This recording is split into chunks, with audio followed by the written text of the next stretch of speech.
네, 안녕하세요. 설일기입니다. 오늘 하루 모두 고생 많으셨습니다. 일단 오늘은 많은 사람들이 1억은커녕 통장에 1,000만 원도 있기 힘든 이유에 대해 이야기를 해보려고 합니다. 솔직히 주구장창 1억을 모아야 한다, 그래야 노후 준비가 가능하다, 1억을 모으면 정말 가난해질 수 없다, 수많은 캐치프레이즈로 사람들이 이야기를 하고 있고, 저도 그렇게 이야기를 했지만 실제로는 1억은커녕 1,000만 원도 사실 모으기가 쉽지 않습니다.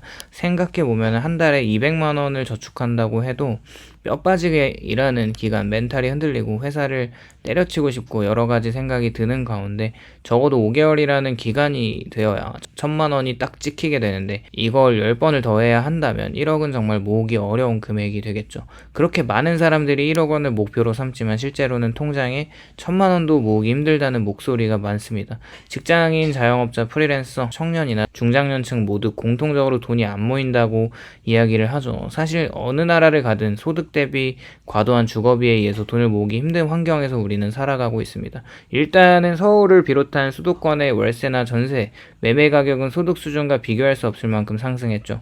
당연히 일자리도 거기에 모여 있으니까 넘치는 거주자 수요 대비 살 수 있는 집들은 한정적이긴 합니다. 평균 월급 250에서 300만 원 정도를 버는 청년이 원룸 보증금에 수백만 원, 월세 50만 원 이상을 지출하고 공과금 관리비 이런저런 비용까지 포함하면 월에 80만 원 정도는 주거비에 쓰게 되는데, 그렇다면 월 250만 원을 받는다고 했을 때 수중에 남는 돈이 170만 원 정도가 되고 남은 돈으로 한 달을 살아야 한다면 사실상 저축 여력은 정말 많이 없어지는 거죠. 주거비는 가계소득에서 가장 큰 지출 항목으로 저축 불가능 구조를 만들어냅니다. 또 두 번째 생활비인 교통비나 통신비, 식비, 교육비 등 기본적으로 살아가기 위해 지출해야 하는 비용들이 또 있어요.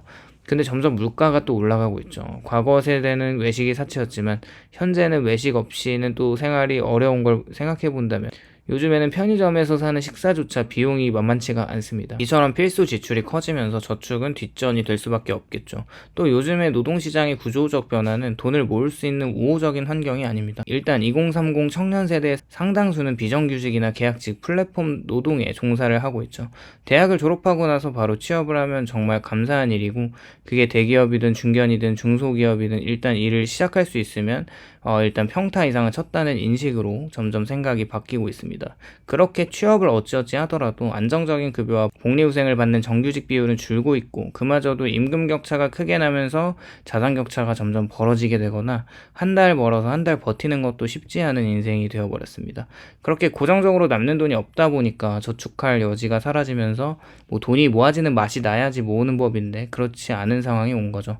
일단 대학을 졸업하고 나면 학자금 빚이 또 생기게 됩니다. 공식 통계가 따로 없지만 서울대학교 동창회 관련 기사에서 봤는데, 학자금 대출 학생 3,549명을 대상으로 졸업생 1인당 평균 4,100만 원의 학자금 대출이 있다, 이렇게 언급한 바가 있고요. 평균적으로 4,100만 원의 학자금은 아마 생활비 대출까지 포함되어 있는 것 같은데 5개월에 200만 원씩 모아서 1,000만 원을 모아야 하는 비용을 학자금 상환으로 갚아야 하는 비용이라고 하면 더 암울해지겠죠. 일단 대학을 졸업한 후에 취업한 분들의 관해서는 이렇고, 3040 세대를 보면 결혼을 하고 전세대출이나 집을 매매를 할 때 한 대출에 대한 금리가 올라 대출이자가 부담이 되고 있고, 동시에 물가도 상승해서 지출이 늘어나고 있습니다. 일단은 금리 인하기라고 해서 그래도 이자가 많이 내려와 주긴 했는데, 예전에 제로금리 시대와는 달리 완전히 이자 부담은 여전히 서민 입장에서는 클 수밖에 없죠.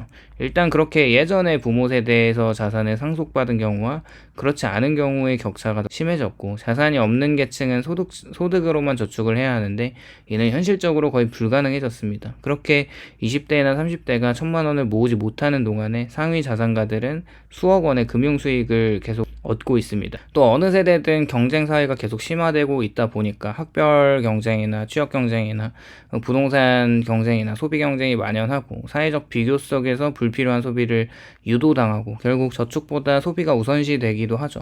인스타나 유튜브 SNS를 보면은 다른 사람이 하는 소비 활동을 나도 해야 한다고 생각을 하면서 또 소비를 하게 됩니다. 그렇게 돈을 모을 수 있는 사람들도 지금의 행복을 위해 명품이나 여행, 자동차 같은 불필요한 소비를 하는 자기 가치를 증명하는 수단이 된다고 하면서 저축은 후순위로 밀려나게 되는 거죠. 일단은 월급 250만 원을 받는 직장인을 생각해보면 세금과 4대 보험을 제하면 실수령액 200만 원 초반에 불과합니다. 그 돈으로 월세, 식비, 교통비, 통신비, 보험료를 내면 사실상 잔액이 거의 남지가 않죠. 또 소비는 내가 통제할 수 있는 것도 있지만 예상치 못한 지출을 또 해야 할 때가 있는데, 그게 의료비, 부모님 병원비, 갑작스러운 차량 수리비나 경조사비 같은 불규칙적 지출이 꾸준히 발생을 하고, 그렇게 저축해둔 목돈이 있더라도 이런 지출에 소진되면 결국 통장 잔액은 제자리이고, 이게 심리적으로도 영향을 끼치면서 돈을 모아놓는 것에 대한 현타가 계속 오게 됩니다. 그리고 사회생활을 하면서 신용카드를 쓰는 사람들이 많아지는데,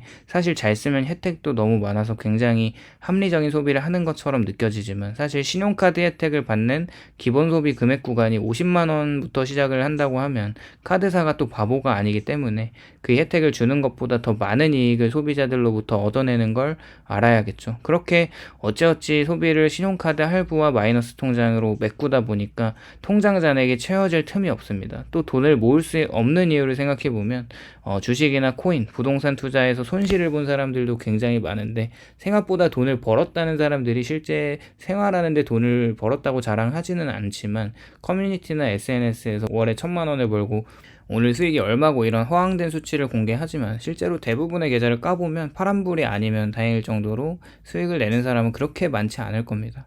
어쨌거나 이런 상황을 생각해보면 자산 격차가 계속 나면서 지금 나만 돈을 못 벌고 뒤처지고 있다는 생각에 투자를 하게 되는데, 투자는 조급하면 망하는 게 분명하고, 그렇게 빨리 돈을 불려야 한다는 압박감이 오히려 저축 기반을 무너뜨리고 있죠.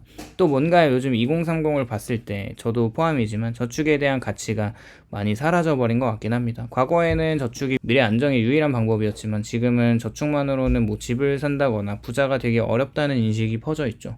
그렇게 의욕이 상실되면서 저축해봤자 소용없다는 체념이 저축 의지를 약화시킵니다. 개인적으로는 진짜 배달 음식을 시켜먹는 거에 대한 항상 이게 비합리적인 소비라고 머릿속에 넣고 살고, 배달을 안 시키려고 해도 어쩔 수 없이 시킬 수밖에 없는 마성에 저도 빠져 있고요.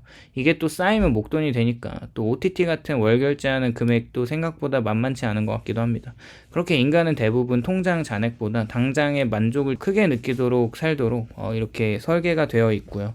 이런저런 이유와 그 결과 1억은커녕 1,000만 원도 모으기 힘든 현실을 우리는 목도할 수가 있는데, 앞서 살펴본 요인들이 복합적으로 작용하면서 많은 사람들이 통장에 1,000만 원도 모으지 못합니다. 꾸준히 모아도 예기치 못한 지출과 구조적인 비용 때문에 원점으로 돌아가게 되는 현상이 그런 의욕이 상실되는 것을 생각해 볼 수 있죠. 그럼에도 어쩔 수 없이 돈을 모아야 하는 차가운 자본주의 사회에서 매월 모아야 하는 돈을 먼저 빼놓고 모아놓고 남은 돈으로 소비하는 게 맞다고 생각합니다.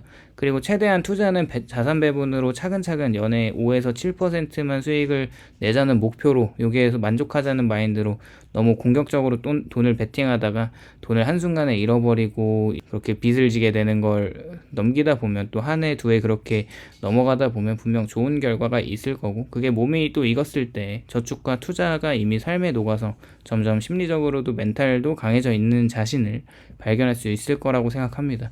일단은 살다 보면 돈이 전부라고 하는 것에 반박을 하고 싶지만, 시간이 지날수록 인생의 전반에 돈이 없다면 너무 비참해진다는 것을 생각 안 할 수가 없고, 역으로 자본주의에 당하지 말고 자본주의를 이용한다면 좋을 것 같아요. 비록 이 모든 것이 개인의 저축을 가로막고 있지만 그렇다고 체념할 수만은 없다고 생각하고, 작은 돈이라도 꾸준히 모으는 습관과 안정적인 금융 상품을 활용하고 지출 관리를 잘하고, 그리고 사회적 정책 개선 요구도 해가면서 저축이 점점 어려워지는 시대일수록 오히려 저축과 자산 관리는 더 큰 의미를 갖게 되니 이런 냉정한 현실을 인정하면서 장기적인 안목으로 대응을 하면 좋을 것 같습니다. 돈을 모으는 것은 단순히 숫자의 문제는 아닌 것 같고 내 삶의 안전망을 만드는 과정이기 때문에 그렇습니다. 오늘도 시청해 주셔서 감사드리고, 공감이 되셨다면 좋아요와 구독을 부탁드립니다.